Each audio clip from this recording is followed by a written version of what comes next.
I went to Union Station in Washington, D.C. yesterday. Anybody here ever been to Union Station? Okay. It's a beautiful, beautiful building, really a monument to American greatness. I was walking around, I was looking up at it, these beautiful high ceilings. It looks like something out of a fairy tale. And I remember that 2 years ago, when I took my kids to Washington, D.C.'s Union Station, I actually had a crazy person screaming at my 3-year-old kid.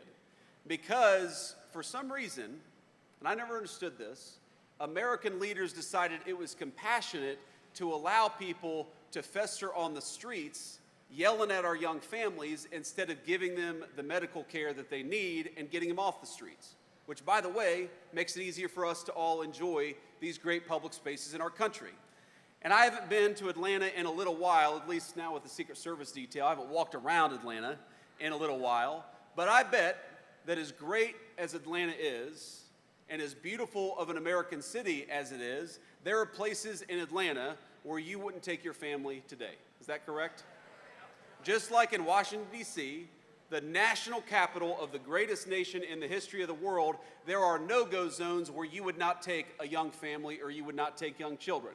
And that's true, I'm sure, all across the state of Georgia, all across our country, because our leaders decided that they would make our streets safe for criminals instead of safe for the people who pay our taxes and keep our communities going. And I think that of all the things that I'm most proud of the president, the thing that I'm most proud about is that he finally put the government to work for the people who actually make this country function and run in the first place. We're cutting taxes for American taxpayers. We're securing the border. We've got 99% reduction in illegal border crossings in this country because we got a president who empowered Border Patrol to keep us safe.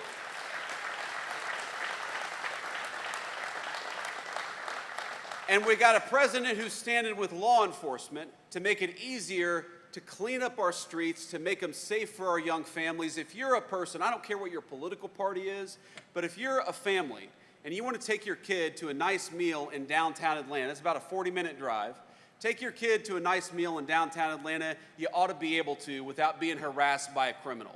We got to take America's streets back for the American people, and that's what the President of the United States is doing every single day.